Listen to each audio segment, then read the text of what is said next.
नमस्कार दोस्तों, मैं संपत सिंह देवल। साथियों, आज बेहद प्यारा पाठ है सूर्यकांत त्रिपाठी निराला का राम की शक्ति पूजा। दोस्तों, राम की शक्ति पूजा एक आदर्श है जनमानस के लिए। जिन्हें हम चरित्र नायक मानते हैं, ये उनके संघर्ष की गाथा को बयान करता है। राम की शक्ति पूजा में कवि का टूटता हुआ व्यक्तित्व, मगर दुखों से जीत, ये सारी चीजें सामने आती है। युद्ध का पहला दिन राम और रावण एक दूसरे के आमने सामने हैं और पहले ही दिन राम को यह अंदाजा हो गया है कि रावण के सामने मेरी एक नहीं चल रही है। रवि हुआ अस्त ज्योति के पत्र पर लिखा अमर, रह गया राम रावण का अपराजय समर आज का। सूर्यास्त हो गया है। राम की शक्ति पूजा की ये पहली लाइन है दोस्तों। रवि हुआ अस्त, सूर्यास्त हो गया है और ज्योति के पत्र पर लिखा अमर, रह गया राम रावण का अपराजय समर आज का। और आज के ही इस युद्ध में राम को यह अंदाजा हो गया है कि रावण के पास जो शक्तियां हैं, उनके सामने राम के जो वर्तमान तीर हैं वो कहीं नहीं टिकते हैं। राघव लाघव रावण वारण गत युग्म प्रहर, पिछले 2 प्रहरों के युद्ध में भगवान राम को यह अंदाजा हो गया कि रावण के सामने राघव लाघव, राघव तो छोटे पड़ते जा रहे हैं और रावण वारण, रावण ऐसा हो रहा है जिसका कोई निवारण नहीं है, हाथी तुल्य होता जा रहा है। राम जैसे ही तीर निकालते हैं अपने निशंग से और अपने धनुष पर चढ़ाते हैं, उससे पहले तो रावण के तीर आकर राम की मुट्ठियों में लग जाते हैं। संध्या का समय है, आज का युद्ध स्थिर कर दिया गया है। दोस्तों, सब सेना नायक राम की सेना से जुड़े हुए जाते हैं, संध्या कर्म करके आते हैं और कल के युद्ध को क्या रणनीति दें, इस विचार से सुबेला पर्वत पर आकर राम की आंखों की ओर देखते हैं कि राम क्या कहते हैं।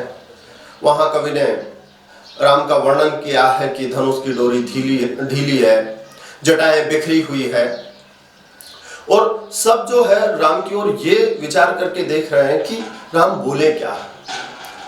दोस्तों, राम कहते हैं कि मित्र वर विजय होगी न समर। ऐ मेरे मित्रों, इस युद्ध में हमारी जीत नहीं होगी, क्योंकि यह नहीं रहा नर वानर का राक्षस से रण। ये युद्ध जो है नर वानर और राक्षसों के बीच में नहीं है, उतरी महाशक्ति पा रावण से आमंत्रण। उधर तो महाशक्ति साक्षात आ चुकी है, रावण ने उसे आमंत्रित कर लिया है और राम को इस बात का खेद है, दुख है कि अन्याय उधर है, शक्ति जिधर। अन्याय जिधर है, शक्ति उधर। ये कैसी देवीय रचना है कि जिधर अन्याय है, शक्ति उसका साथ दे रही है। ऐसा कहते कहते भगवान राम की आंखों से आंसू आ जाते हैं और राम की आंखों के आंसुओं को देखकर लक्ष्मण को तेज क्रोध आता है। हनुमान को ऐसा मलाल होता है कि राम के चरण पकड़े पकड़े वो जैसे मानो धरती में गड़ गए हो। सुग्रीव के छाती में वो दर्द उठता है जैसे किसी ने कोई भाला घोंप दिया हो और जामवंत हाथ मसलते रह जाते हैं। बस विभीषण ऐसे हैं जो व्यूह रचना करते रहते हैं। दोस्तों, राम के बोलने के बाद जामवंत कहते हैं कि रघुवर, ऐसे निराश होने का तुम्हें कोई कारण देखता ही नहीं हूं। यदि आपको ये आशंका हुई है कि रावण के पास शक्ति आई है, तो रावण ने शक्ति को आमंत्रण किया तो कैसे किया? आराधना से किया। तो आराधन का दृढ़ आराधन से दो उत्तर। अगर रावण ने आराधना की है तो आप दृढ़ आराधना करो और जब तक सिद्धि प्राप्त नहीं होती है तब तक आप समर छोड़ दो, युद्ध छोड़ दो। हम हमारा जो सेना नायक है लक्ष्मण को नियुक्त करते हैं। दोस्तों, जामवंत की समझाइश पे राम शक्ति की पूजा करने लगते हैं।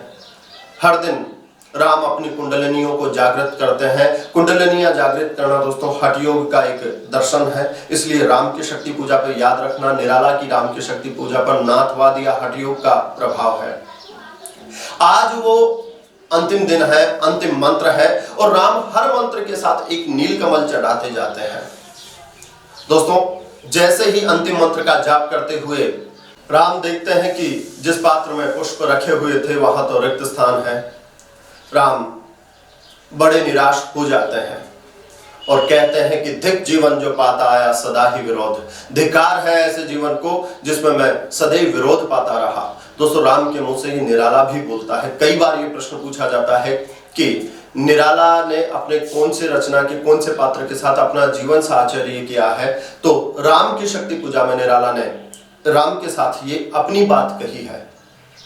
दोस्तों, एक और तो परिस्थितियां जो है राम को तोड़ देना चाहती है, और एक और राम का वो मन है जो परिस्थितियों से कभी टूटता ही नहीं है। तुरंत एक मन में कुछ विचार सा कौंधा और हाँ यह है उपाय, और मन में उपाय सोच लिया, और राम कहते हैं कि कहती थी माँ मुझे सदा राजीव नयन, दो नील कमल है शेष अभी। मेरी माँ मुझे राजीव नयन कहती थी, और चढ़ाने के लिए तो एक नील कमल चाहिए, दो नील कमल है शेष अभी। और राम अपनी एक आंख चढ़ाने के लिए तैयार हो जाते हैं। जिस समय राम जो है अपना तीर लेकर अपनी आंख चढ़ाने का प्रयास करते हैं, उसी समय देवी का जो है उदय होता है, देवी का दर्शन राम को होता है, और देवी कहती है कि हे पुरुषोत्तम नवीन, होगी जय होगी जय होगी जय। दोस्तों, आइए पाठ का रसास्वादन कर लें। ये पूरी राम की शक्ति पूजा यूं की यूं दी नहीं हुई है, लंबी कविता है राम की शक्ति पूजा। इसमें से कुछ एक काट छाट करके पाठ में दिए हुए हैं। याद रखना, राम की शक्ति पूजा की पहली लाइन तो है रवि हुआ अस्त।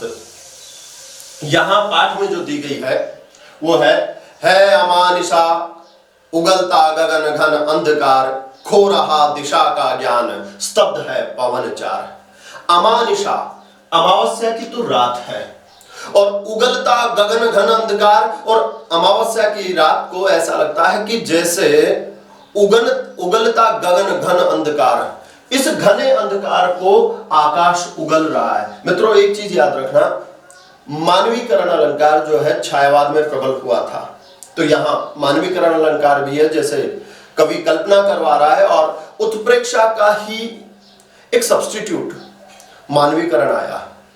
जब तक मानवीकरण हिंदी का अलंकार नहीं है, अंग्रेजी का पर्सोनाफिकेशन अलंकार ये ग्रहण किया गया है मानवीकरण के नाम से। तो जब तक हमने मानवीकरण नहीं लिया था, तब तक मानवीकरण को हम रखते थे उत्प्रेक्षा में। कल्पना, मानो आकाश ऐसा लग रहा है जैसे अंधकार को उगल रहा है, मगर वर्तमान में जो है जब अमानवीय चीजें मानवीय बर्ताव करने लगे, तो वहां मानवीकरण अलंकार कर दिया गया है।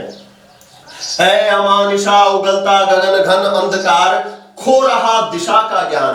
अंधकार इतना है कि लोगों को दिशा बोध भी नहीं है, उनका मुख किधर है, उनकी पीठ किधर है। स्तब्ध है पवन चार। और दोस्तों, स्तब्ध जड़, अगर हम काव्य शास्त्र की बात करें तो स्टैच्यू जिसे कहते हैं, स्तंभ हो जाना, तो स्तब्ध है पवन चार, चारों प्रकार की हवाएं भी स्तब्ध है, यानी कि हवाओं का कोई संचालन नहीं हो रहा है। अप्रतिहत गरज रहा पीछे अंबुदि विशाल। सुबेला पर्वत पर बैठे हुए हैं, पीठ के पीछे जिस सागर को पार करके आए हैं, अप्रतिहत, जिसे रोका न जा सके, गरज रहा पीछे अंबुदि विशाल, बस वो सागर गर्जना कर रहा है। भूधर जो ध्यान मग्न केवल चलती मसाल। और भूधर पर्वत, सुबेला पर्वत, संध्या का समय दोस्तों, और संध्या के समय में वो पर्वत यूं है वो जैसे मानो कोई साधक अपनी साधना में लीन हो। भूधर जो ध्यान मग्न केवल जलती मशाल, और रोशनी देने वाली एक ही चीज है, वो है मशाल। स्थिर राघवेंद्र को हिला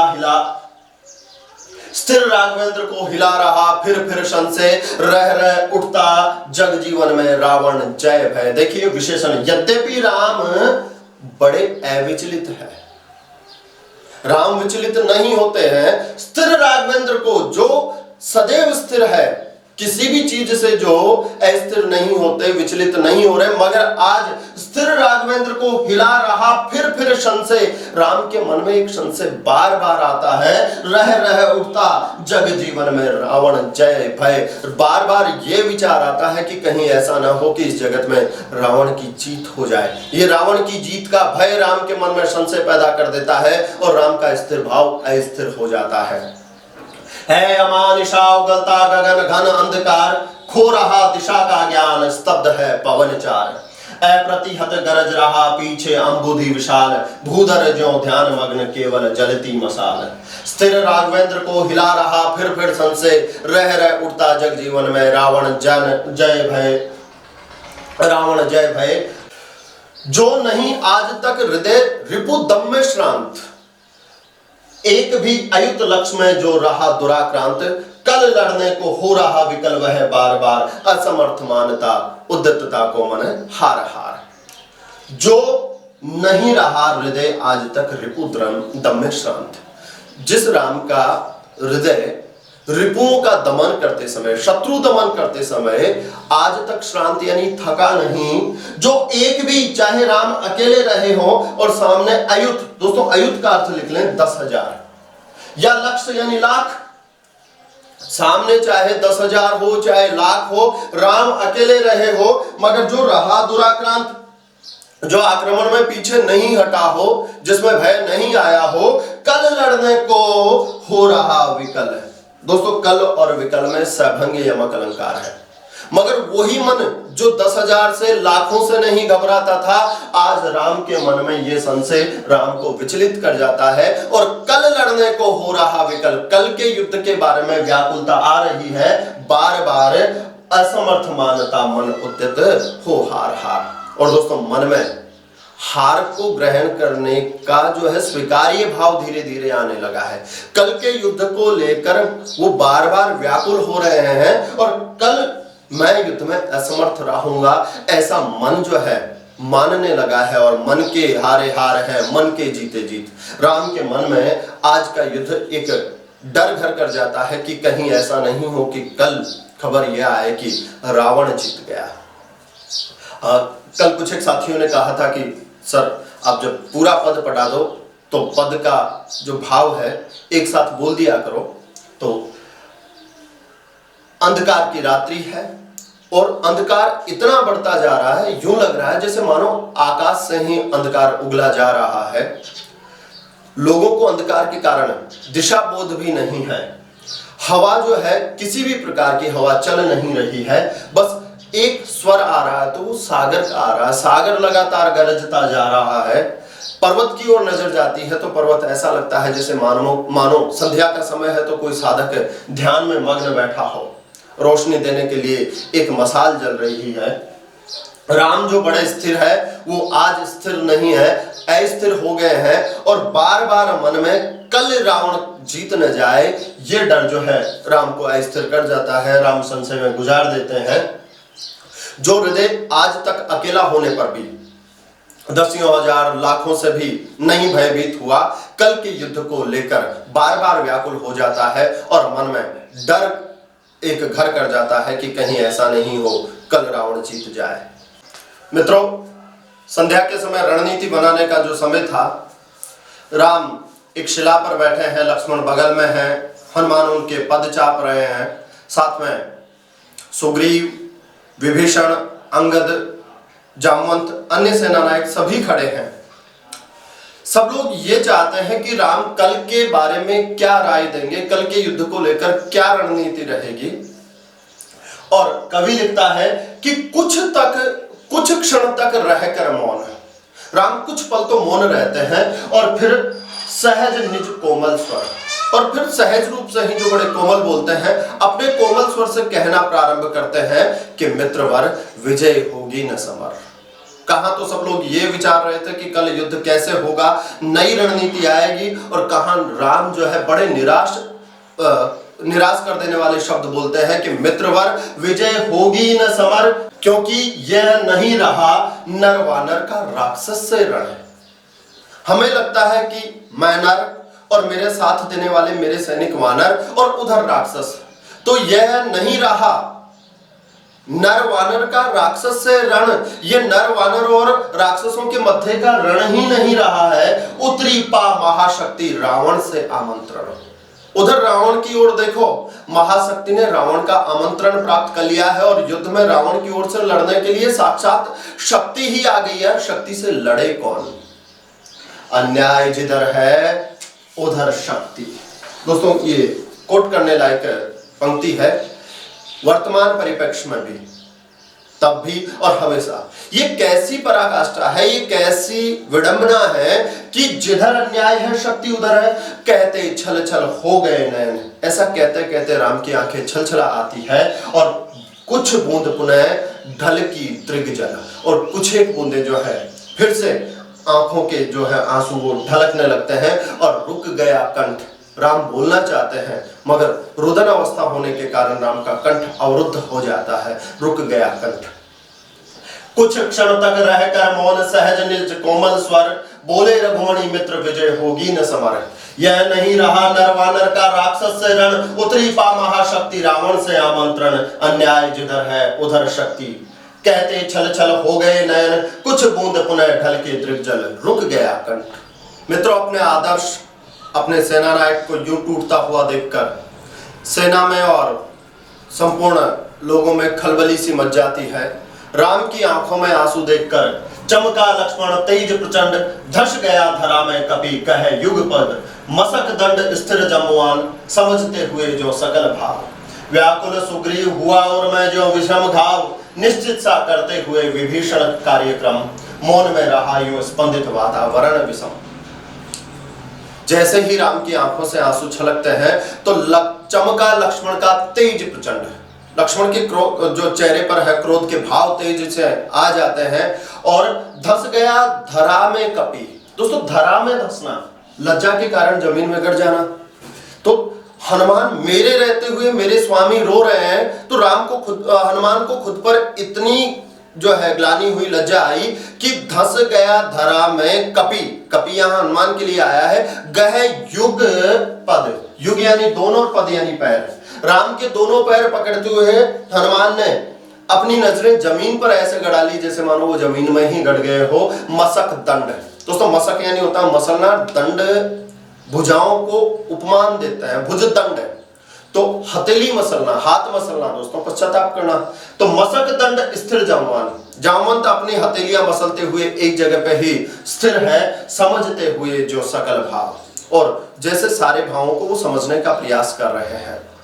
व्याकुल सुग्रीव, राम के आंसू देखकर सुग्रीव का हृदय व्याकुल हो जाता है। हुआ उर में जो विषम घाव, उसे ऐसी पीड़ा उठती है दिल में, हुआ उर में जो विषम घाव, जैसे उसकी छाती में कोई भयंकर घाव हुआ हो। निश्चित सा करते हुए विभीषण कार्यक्रम, और विभीषण जैसे कल के कार्यक्रम में क्या क्या तय करना है, कल की क्या रणनीति बनानी है, वो निश्चित सा करते हुए चुपचाप खड़े हैं। मौन में यूं रहा स्पंदित वातावरण विषम, चारों तरफ खामोशी है, कहीं से कोई स्वर नहीं आ रहा है। वातावरण कैसा है? स्पंदित। दोस्तों, स्पंदन का अर्थ होता है धड़कने, और स्पंदित वातावरण का अर्थ होता है ऐसा सन्नाटा जहां लोगों की धड़कनें सुनी जा सके। और वो वातावरण कैसा है? वो विषम है।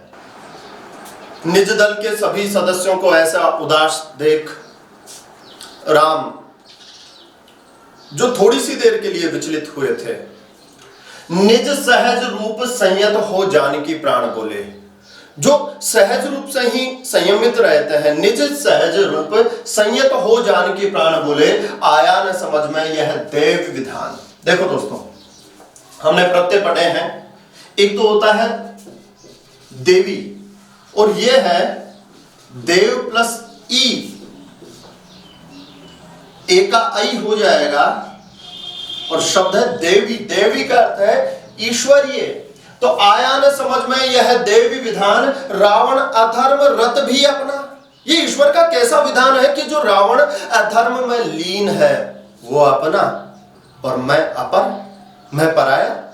जो मैं सदराह पर चलता हूं, नेक नियत हूं, उसको तो ईश्वर ने गैर कर दिया, शक्ति ने पराया कर दिया। अपर का अर्थ होता है अतिरिक्त, एडिशनल। तो मैं तो पराया हो गया और जो अधर्मरत है वो अपना हो गया। यह रहा शक्ति का खेल। यह युद्ध नहीं है, यह तो शक्ति का एक खेल है। यह रहा शक्ति का खेल समर शंकर। शंकर शिव को याद करते हैं राम। करता मैं योजित बार बार शर निकर निशित। कल के युद्ध में मैंने बार बार संयोजित किए शर निकर, बाणों के समूह, और वो कैसे हैं? निशित। दोस्तों, शित का अर्थ होता है श्वेत और अशित यानी काला होता है, निशित यानी महाश्वेत। अब यहां महाश्वेत से निशित का अर्थ तेज लिया जाएगा, चमकते हुए।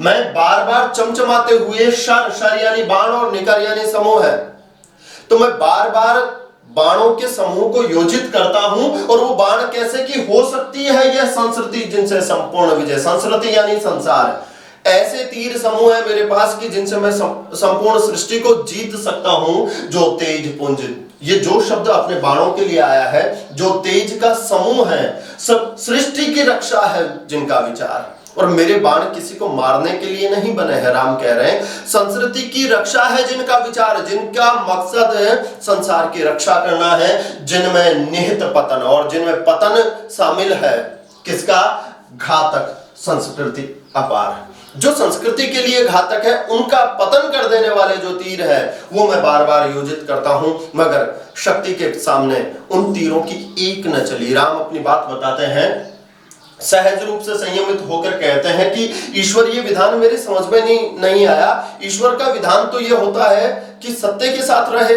मगर जो अधर्म में रत है रावण, उसको तो उन्होंने अपना लिया और मुझे गैर कर दिया। मेरे पास ऐसे ऐसे तीर है जो मैं अधर्मियों को मार देता हूं, पूरे विश्व को जिनसे मैं जीत सकता हूं, मगर उन तीरों के समूह के भी कल के युद्ध में एक न चली। कहे हुए भानुकुल भूषण वहां मौन, बोले विश्वस्त कंठ से जमवान, रघुवर विचलित होने का देखता नहीं मैं कारण, हे पुरुष स्वयं तुम भी करो शक्ति को धारण। राम थोड़ी सी देर के लिए चुप हो जाते हैं, तो जामवंत बड़े विश्वस्त कंठ से कहते हैं कि ऐ रघुवर इतनी सी बात पर विचलित होने का तो मैं कोई बड़ा कारण देखता ही नहीं हूं। हे पुरुष सिंह, हे पुरुषों में सिंह, तुम भी करो शक्ति को धारण। यदि रावण ने शक्ति को धारण कर लिया है तो आप भी शक्ति को धारण करो। आराधन का दृढ़ आराधन से दो उत्तर। रावण ने यदि आराधना की है तो आप दृढ़ आराधना करो। आराधन का दृढ़ आराधन से दो उत्तर। तुम वरो विजय संयत प्राणों से प्राणों पर, तुम विजय का वरण करो, मगर उससे पहले अपने प्राणों को संयमित कर लो। आपके प्राण, आपके जो है व्यवहार इस समय विचलित है, सबसे पहले तो अपने प्राणों को जीतो, अपने व्यवहार को जीतो। तुम वरो विजय संयत प्राणों से प्राणों पर, रावण अशुद्ध होकर भी यदि कर सकता त्रस्त। रावण जैसा व्यक्ति जो आचरण से अशुद्ध है, वो अशुद्ध होकर भी शक्ति के दम पर हमें त्रस्त भयभीत कर सकता है, तो तुम निश्चित उसे सिद्ध करोगे ध्वस्त, तो तुम उसे सिद्धि प्राप्त करके निश्चित ही ध्वस्त कर दोगे। जब तो निश्चित तुम हो सिद्ध करोगे उसे ध्वस्त। शक्ति की करो मौलिक कल्पना। ऐ राम, आपको शक्ति की मौलिक कल्पना करनी है, करो पूजन, और उसके लिए आपको पूजन करनी है, और छोड़ दो समर्थ तब तक जब तक न सिद्धि हो रघुनंदन, और तब तक आप युद्ध करना ही छोड़ दो जब तक कि आपको सिद्धि प्राप्त नहीं हो जाए। दोस्तों, संस्कृत विभाग की जो सेकंड ग्रेड की परीक्षा हुई थी उसमें पूछा गया था कि राम को शक्ति के लिए, शक्ति पूजन के लिए प्रेरित कौन करता है। उत्तर सामने है, जामवंत करते हैं। जामवंत कहते हैं कि छोड़ दो समर तब तक जब तक न सिद्धि हो रघुनंदन, तब तक लक्ष्मण है महावाहिनी के नायक, मध्य मार्ग अंगद दक्षिण श्वेत सहायक, मैं भल्ल सैन्य है वाम पार्श्व में हनुमान, नल नील और छोटे कपिगण उनके प्रधान, सुग्रीव विभीषण अन्य युद्धपति, यथा समय आएंगे रक्षा हेतु जहां होगा भय। जामवंत समझाते हैं कि जब तक आपको सिद्धि प्राप्त नहीं हो जाए तब तक आप युद्ध छोड़ दो और आप पूजन करो। तब तक लक्ष्मण है महावाहिनी के नायक, तब तक हम इस महावाहिनी, वाहिनी यानी होता है सेना, तब तक इस महासेना का जो प्रतिनिधित्व है हम लक्ष्मण को देते हैं, हमारा नायक हम लक्ष्मण को मानते हैं, और अन्य युद्ध नीति बनाते हुए कहते हैं मध्य मार्ग में अंगद, सेना के बीचों बीच अंगद रहेंगे, और दक्षिण में श्वेत नामक वानर जो है वो सहायता देंगे। मध्य मार्ग में अंगद, दक्षिण में श्वेत सहायक, और मैं भल्ल सैन्य और भालुओं की सेना के साथ मैं यानी जामवंत साथ रहूंगा। है वाम पार्श्व में हनुमान, बाईं बगल में हनुमान रहेंगे, बीच में अंगद, दक्षिण में श्वेत, बाईं ओर हनुमान, नल नील और छोटे कपिगण, और जो अन्य छोटे बंदरों का समूह है उनके प्रधान नल नील रहेंगे। नल नील और छोटे कपिगण उनके प्रधान सुग्रीव विभीषण अन्य योद्धपति यथा समय आवेंगे, और जो सुग्रीव विभीषण आदि अन्य योद्धा है उनको रिजर्व में रखेंगे। आएंगे रक्षा हेतु जहां होगा भय, जहां सेना में भय व्याप्त होगा वो वहां रक्षा करने के लिए आएंगे। ऐसी रणनीति जामवंत बना रहे हैं दोस्तों। जामवंत के कहने पर भगवान राम साधना में लीन हो जाते हैं, साधना करते रहते हैं। हर दिन राम की कुंडलनी जागृत होती है। याद रहे, पहले भी बात हुई है कि इसमें हठ योग का प्रभाव है। दोस्तों, आज साधना का अंतिम दिन है। अंतिम दिन होने के साथ ही अंतिम मंत्र है और हर मंत्र के साथ राम जो है एक कमल चढ़ाते जाते हैं। यह है अंतिम जप, ध्यान में देखते चरण युगल। यह अंतिम जाप है और राम के ध्यान में सिर्फ चरण युगल, दोनों पैर है, दोनों चरण है देवी के, और राम ने बढ़ाया कर लेने को नील कमल। और राम जो है अपना हाथ बढ़ाते हैं उस पात्र की ओर जहां पर कमल रखे हैं। राम ने बढ़ाया कर लेने को नील कमल, कुछ लगा न हाथ। और राम के हाथ कुछ लगा ही नहीं। सहसा स्थिर मन हुआ चंचल, और अचानक जो मन स्थिर हो गया था इतने दिन की साधना से, हुआ चंचल, वो फिर से विचलित हो गया और ध्यान की भूमि से उतरे, खोले पलक विमल।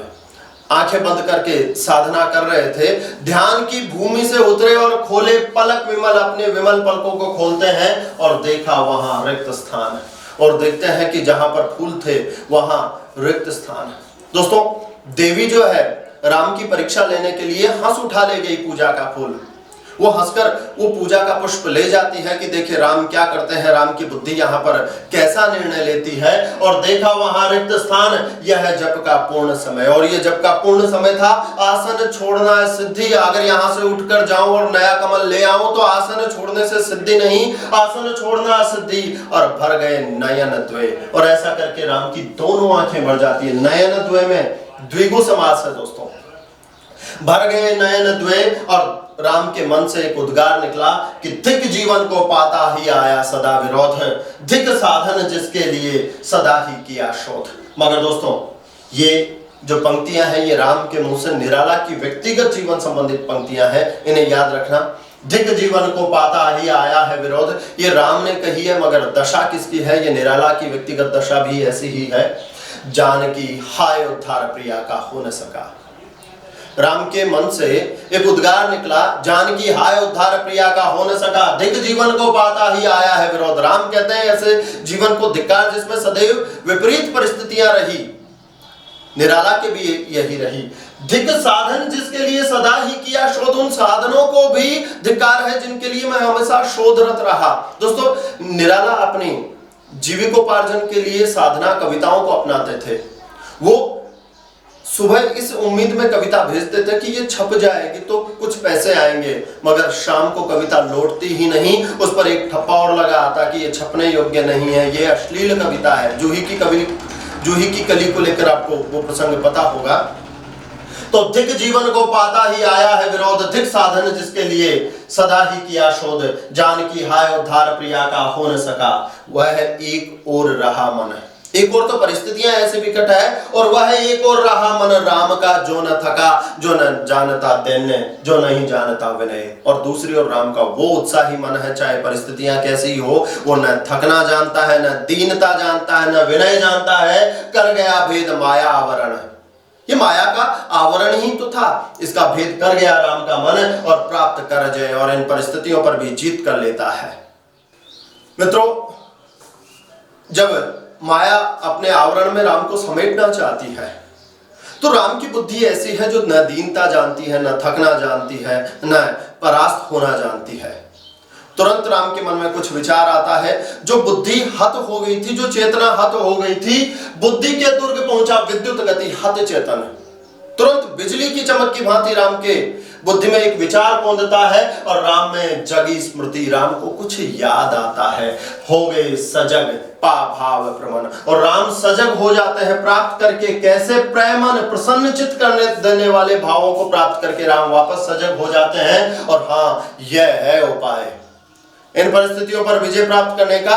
हाँ, यह है उपाय, कह उठे राम जो मंद्रित घन। दोस्तों, मंद्रित का अर्थ है गंभीर। जैसे कोई गंभीर बादल मंडरा कर आता है, राम का श्याम शरीर होने के कारण कवि ने यहाँ राम को मंद्रित घन कहा है। कहकर उठे जो मंद्रित घन, कहती थी माता मुझको सदा राजीव नयन, दो नील कमल है शेष अभी, माता कर पूरा करता हूं यह पुरस्चरण देकर एक नयन। मेरी माता मुझे सदैव कहती थी, बेटे तेरी आंखें नहीं 2 कमल है। तो माता मुझे तो एक ही कमल चढ़ाना है, 2 नील कमल है शेष अभी मेरे पास, नील कमल तो 2 है? 2 नील कमल है शेष अभी, यह पुरस्चरण, पुरस्चरण का अर्थ था श्लोक मंत्र, पूरा करता हूं माता देकर एक नयन, और कहकर देखा तुणीर। और कह के राम अपनी तरकश की ओर देखते हैं जिसमें तीर रखे हो, ब्रह्मशर रहा छलक, और उसमें से ब्रह्मास्त्र बाहर की ओर छलक रहा है। ले लिया हस्त, और राम ने उस ब्रह्मास्त्र को अपने हाथ में ले लिया, लक लक करता हुआ है महाफलक। दोस्तों फलक, ये फलक हिंदी में जो है किसी भी धातु के नुकीले भाग को फलक कहते हैं। जैसे तीर में आगे का ये जो हिस्सा रहता है इसे फलक कहते हैं। गांव में आप हड़ के नीचे जो लोहे का लगाते हो, फाड़िया जिसे बोलते हो, वो भी फलक है। एक फलक अरबी फारसी का है, फलक तक चल साथ मेरे, जिसका अर्थ आसमान होता है। ये फलक अलग है, वो फलक अलग है। करता हुआ लक लक, दोस्तों यहां लक लक जो है विशेषण है, क्रिया विशेषण है, लक लक करता वह महाफलक। उसका महाफलक जो है लक लक आ रहा है।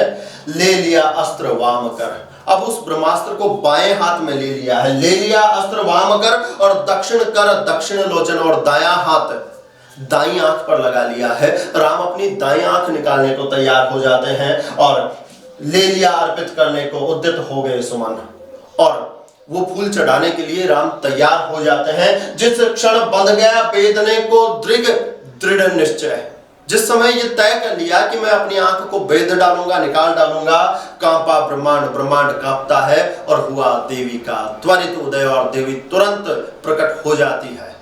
कांपा ब्रह्मांड, हुआ देवी का त्वरित उदय, साधु साधु साधक धीर धर्म धन धन्य राम, कह लिया भगवती ने राघव का हस्त थाम। दुर्गा का त्वरित उदय होता है, प्रकट होती है, और साधु साधु धन्य हो ऐ साधना करने वाले धैर्यशाली राम आप धन्य हो। धर्म धन, जिसका धर्म, जिसका कर्तव्य ही जिसके पास धन है, धन्य राम, ऐसे राम आप धन्य हो। कह लिया भगवती ने राघव का हस्त थाम, आंख की ओर बढ़ते हुए हाथ को दुर्गा ने रोक दिया, और दुर्गा का वर्णन किया है कवि ने कि देखा राम ने सामने श्री दुर्गा भास्वर। राम देखते हैं कि उनके सामने साक्षात दुर्गा है, जो सूर्य की भांति, जिसका जो है तेज देदीप्यमान है। वाम पद असुर स्कंध पर, जिनका बायां पैर असुर के कंधे पर है, और रहा दक्षिण हरि पर, और जिनका दायां पैर हरि पर। दोस्तों यहां हरि विष्णु मत कर देना, हरि ये के हरि है, और के हरि यानी शेर होता है। दुर्गा की एक महिषासुर मर्दनी की तस्वीर आपने देखी होगी, तो बायां पैर तो असुर स्कंद पर और दायां पैर शेर पर है। ज्योतिर्मय रूप हस्त 10, जिसके 10 हाथ है, ज्योतिर्मय रूप है, और वो 10 हाथ विविध अस्त्र सज्जित और विभिन्न प्रकार के अस्त्रों से सुसज्जित है।